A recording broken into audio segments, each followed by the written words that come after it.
Bueno, ¿qué Bueno, fractura es esa? Que nosotros la marcamos en más de una oportunidad sí. acá. Es la fractura que hay en la capital federal, en la ciudad de Buenos Aires, entre este sector del radicalismo, Que que quedó. llevó como precandidato a Martín Lustó, al senador nacional Martín Lustó, y quedó al hocico de Jorge Macri. Entonces ahí hay una tensioncita que, bueno, se va a manifestar en diferentes escenarios. En este caso, Jacobiti lidera una suerte de Sí, escisión o disidencia dentro del bloque de Juntos. Es interesante porque justamente vamos a hablar hoy de algo que tiene que ver con, o sea, que tiene que ver con estos movimientos y que hay que ir tomando nota para el escenario que viene. Nosotros estamos en un escenario general de, ya lo hemos dicho en más de una oportunidad, una suerte de descomposición del ecosistema político, de desarticulación acelerada, que se manifestó sobre todo en elecciones desacopladas, y eso va a dar lugar a un reordenamiento conforme a los resultados que sean de estas elecciones, de estos comicios que van a terminar el 22 de octubre en primera vuelta y en noviembre segunda vuelta si es que hay, donde es un escenario muy incierto. Ahora, el telón de fondo de esa presidencia, el contexto en que se va a desarrollar esa presidencia, ya está empezando a quedar bastante claro con el transcurso de las elecciones provinciales desacopladas. Este domingo la noticia fue la derrota de Jorge Capitanich en el Chaco a manos del radical Leandro Esdero. Señalo radical. Las visiones metropolitanas están enfatizando mucho cuáles son los distritos que gana Juntos por el Cambio. Pero me da la impresión de, sea quien asuma la presidencia en el futuro, va a haber una suerte de transformación de las identidades políticas. De manera tal que hay que ir anotando, bueno, en qué facción dentro de cada alianza se inscriben los ganadores. Gano Leandro Cedero, radical, en Chaco, cae Jorge Capitanich, una figura principalísima del peronismo. En algún momento se especulaba con que él iba a ser candidato a presidente, muy cercano a Cristina Kirchner, muy cercano a Cristina Kirchner. Ya como que a Cristina le queda solamente Axel Kicillof como tropa propia entre los mandatarios. Y vamos a empezar por las circunstancias que está viviendo el peronismo, que está atravesando esa sangría de votos de Unión por la Patria, se traduce institucionalmente en pérdidas de territorios, de gobernaciones. De 12 gobernaciones que ha puesto en juego hasta ahora el peronismo en elecciones desacopladas, ha perdido 6, la mitad. Si tiene un mapa y alguien que le interese, pueden ir punteando para ver cómo va a quedar, porque los gobernadores van a ser actores principalísimos de la restauración del tejido político nacional en la etapa que viene, si es que se restaura. Si es que se restaura, porque hay un poder muy balcanizado. Perdió Santa Cruz, donde Alicia Kirchner seguramente va a ser electa senadora nacional ahora en octubre, pero allí perdió el kirchnerismo en su propia tierra a manos de Claudio Vidal. Perdió Santa Fe, el candidato del peronismo, apadrinado por el gobernador Omar Perotti, perdió a manos de Maximiliano Puyaro, radical, Radical. del sector de Lustó y Jacobiti. Perdió, ya dijimos, Chaco, Jorge Capitanich a manos de Leandro Sdero. Perdió Chubut, Mariano Arcioni a manos de Ignacio Torres, que es del PRO, que es macrista. Perdió San Luis, Alberto Rodríguez Sá, con un armado provincial detrás del cual estaba el hermano, su hermano, Adolfo, expresidente, y el gobernador electo allí es Claudio Poggi, que es de un armado provincial.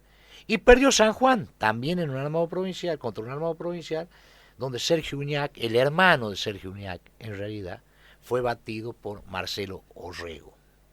De 12 provincias, 6 las perdió el PJ, el peronismo. En contrapartida, ¿dónde ganó? ¿Cuáles son las gobernaciones que va a retener el peronismo para el escenario que viene?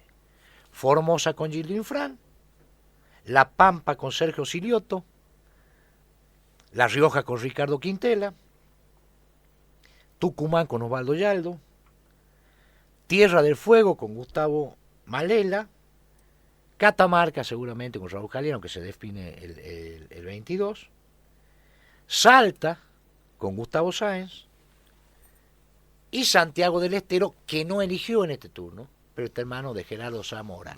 Atención a esto, porque Gerardo Zamora es radical. Sí, sí. O sea, Gerardo Zamora es el único sobreviviente de la transversalidad esa que inventó Néstor Kirchner, que todavía está. Pero sus orígenes son radicales. Bueno. Y es un caudillo provincial. Así que veremos cómo se reacomodan también las lealtades para el escenario que viene. Poggi no es radical, es peronista. Su origen es peronista. De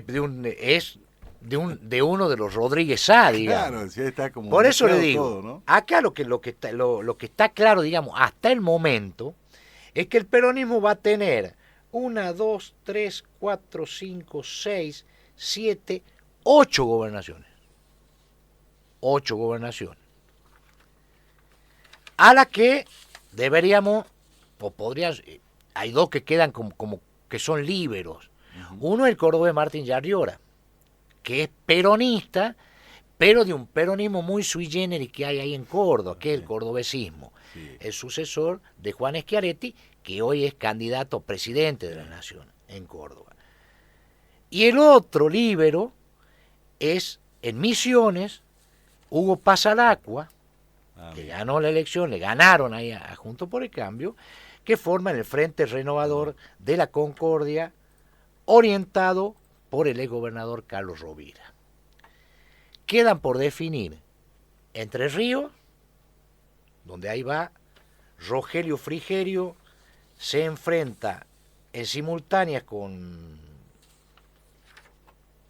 Elección Nacional, ganó la Paso Frigerio, que es del PRO. Y queda por definir Mendoza. Que juega este fin de semana que viene, este domingo, donde allí sí o sí va a quedar en manos de Juntos por el Cambio, sí, pero no se sabe de qué sector de Juntos por el Cambio. Ganó la Paso el radical Alfredo Cornejo, pero ha quedado ahí y potenciado, digamos, por la ola libertaria, Omar de Marchi, que era del PRO, una gran controversia porque no jugó la interna, sino que fue por afuera, y armó con los conservadores, que son muy fuertes ahí en Mendoza, y con los libertarios. Bueno, y ahí así que habría que ver ahí en Mendoza qué pasa, para qué lado se vuelca la taba, digamos. Hagamos la lista entonces de lo que le quedaría a Juntos por el Cambio hasta ahora, y dentro de Juntos por el Cambio al radicalismo, en ese mapa dividido, digamos, de caudillazgo y de jefatura provincial. Le queda Santa Fe con Maxi Puyaro, San Luis con Claudio Poggi, San Juan con Marcelo Orrego, Chubut con Ignacio Torres, Chaco con Leandro Esdero, Jujuy con Gerardo Morales, Corrientes con Gustavo Valdés, no renovó ahora, Corrientes, otra de las provincias que no vota junto con las nacionales. Y queda por definir Cava, donde iría Jorge Macri, se descuenta ahí que habría un triunfo, pero vamos a ver qué pasa, queda por ahí Cava, Entre Ríos, donde podría ganar Rogelio Frigerio, y Mendoza segura. De manera tal que, como mínimo, 8 provincias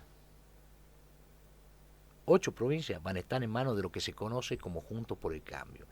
Y de esas 8 provincias hay Santa Fe, Chaco, Jujuy, Corrientes, eventualmente puede ser Mendoza, 1, 2, 3, 4, 5. Hermano del radicalismo. Del radicalismo. Dato importantísimo para el poder que viene. Repito, sea quien sea el presidente, obviamente, si logra Patricia Bullrich ganar, va a haber un empoderamiento, digamos, de ella. Pero el radicalismo, ¿qué funciones ha venido cumpliendo hasta ahora dentro de Juntos por el Cambio? Es la capilaridad federal hacia las provincias de un partido que en definitiva es municipal, que es el PRO. El PRO es un partido de la ciudad de Buenos Aires que se expandió hacia el interior en función de la estructura del radicalismo. La otra provincia importantísima que se define en simultáneo con las nacionales es la provincia de Buenos Aires, que podría sumarse a este esquema peronista si gana Axel Kicillof, que es lo que le queda al kirchnerismo. Caído Capitanich, lo que le queda es Axel Kicillof. Y ahí combate, va a elecciones contra Néstor Grindetti, del PRO, proveniente del peronismo, Grindetti, y la libertaria Carolina Píparo, por la gobernación. Esa es la otra provincia que falta por definir. Ahora fíjese qué interesante cómo esa capilaridad, porque usted recuerda cuál fue el destino de los radicales, ¿no? En 2015 no integraron la fórmula. Macri, o sea, sellaron la alianza con Macri y Macri no los integró en la fórmula. Y en 2019 tampoco los integró en la fórmula porque optó por Miguel Pichetto, peronista Miguel Pichetto. Ahora, esa capilaridad, esa contribución que hace el radicalismo de territorialidad, se pone de manifiesto ya institucionalmente ahora, donde los tipos van ganando gobernaciones. Juntos por el Cambio ha sumado en estas tenidas de elecciones desdobladas 4 gobernaciones a las 5 gobernaciones a las 4 que ya tenía. Y repito, falta definir todavía Entre Ríos, Mendoza va a ser de Juntos por el Cambio, falta definir. Bueno, ¿cómo va a quedar el radicalismo para la recomposición de la escena política, el reacomodamiento de la escena política hacia el futuro? Hay un dato a tener en cuenta, ya marcamos el resultado de Provincia de Buenos Aires, importantísimo, es lo que ahí está concentrado un gran esfuerzo del peronismo y es el refugio del kirchnerismo, Ayer se reabrió la causa Otezulo Saus, que involucra a la vicepresidenta Cristina Fernández de Kirchner, a su hijo Máximo, y quedó afuera Florencia, del esquema. Un escenario muy complejo para el kirchnerismo que ya queda refugiado casi exclusivamente sobre la provincia de Buenos Aires. Y después va a ser muy interesante seguir qué va a pasar en Cava. Porque se descuenta que va a haber un triunfo de Jorge Macri, que la va a retener Macri, o sea, el clan Macri, más que el PRO, va a retener lo que Jorge así llama el maxi kiosco. Usted dice que porque puede digamos ser el comportamiento de los radicales en y ahí vamos a ver qué pasa con los radicales. Hay carteles, hay como acercamiento, hay como una afinidad ideológica, si se quiere, con Leandro Santoro, que es el candidato de Unión por la Patria ahí, que es radical. Que es radical, sí. Entonces vemos un revivir del radicalismo, que no tiene figura, su gran defecto, digamos, él no tenía figura de proyección nacional. Jugó Gerardo Morales, el jujeño, como candidato a vicepresidente de Horacio Rodríguez Larreta y perdió. Gerardo Morales, el presidente de la Unión Cívica Radical. Y sin embargo ellos van a tener 5 gobernaciones, podría ser 6 con Mendoza, en el esquema que viene, que no sabemos qué va a pasar, porque digamos está la incertidumbre de una PASO muy ajustada, está el fenómeno Milei, que no tiene estructura, digamos, a nivel nacional, a nivel federal, en las provincias. Pero también si se asume Sergio Massa o Patricia Bullrich se van a encontrar con la necesidad de recomponer un poder nacional que está totalmente licuado, digamos, llegó al paroxismo con Alberto Fernández. Entonces estos personajes son los que van a ir marcando o van a conformar, digamos, van a ser protagonistas de este proceso de recomposición federal. Repito, si es que se da, si es que el presidente que viene logra reunir consenso suficiente o se mantiene esta suerte de tribalización de la política donde hay caciques territoriales que negocian con el poder nacional su adhesión o no, eventualmente hay coaliciones entre esos caciques territoriales. Veamos la Liga de Gobernadores del Norte, donde forman los radicales. Y un gran cacique, el más pesado, el más, digamos, voluminoso, que es el gobernador de la provincia de Buenos Aires. Con un elemento, la provincia de Buenos Aires, más que un gobierno, parece ser una confederación de municipios. Como que el gobernador depende mucho del consenso de los intendentes, de manera que hay provincia de Buenos Aires merece una lectura particular por cómo se va a quedar conformado ese ecosistema que va a tener que gobernar o Kicillof, o Grindetti, o Píparo. Bueno, ¿cómo van a quedar los intendentes? Claro. Otro dato a tener en cuenta. Pero por lo pronto ya están afirmados dirigentes que han ganado en su provincia, empoderados en su provincia, y que van a tener un rol protagónico en el proceso que se avecina. Decimos que la provincia de Buenos Aires es la más pesada por volumen de su padrón. Bueno, además, la semana pasada... Sí. No, decía que además la cantidad de legisladores que aportan, ¿no? Que va a ser importante claro.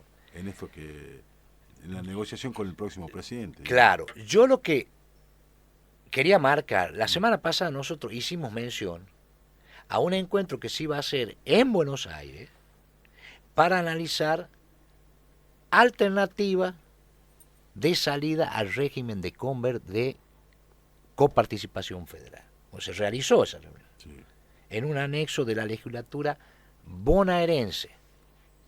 Y se abordaron aspectos vinculados a la coparticipación, al régimen de coparticipación, posible salida. Ahí lo que se planteaba era, por ejemplo, ¿qué pasa si una provincia quiere salirse de la coparticipación? Cosa que me parece medio imposible que ocurra, pero digamos, en el caso de que una provincia se salga del régimen de la coparticipación, ¿qué ocurre?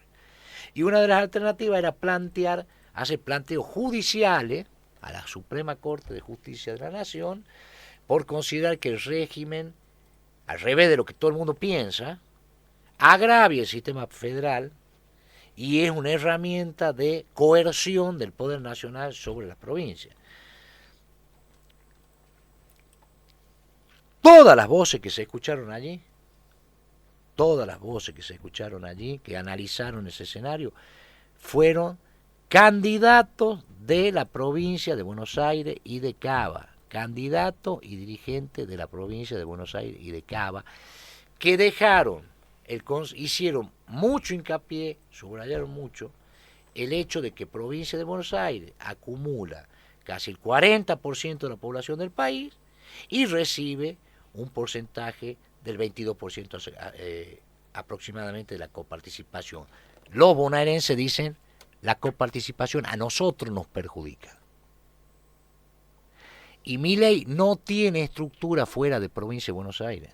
O sea, no tiene una estructura importante, digamos, ha tenido algunos resultados interesantes en elecciones donde él va colgado, o sea, él arrastra hacia arriba a sus candidatos. Bueno, en Catamarca alcanzó el 17%.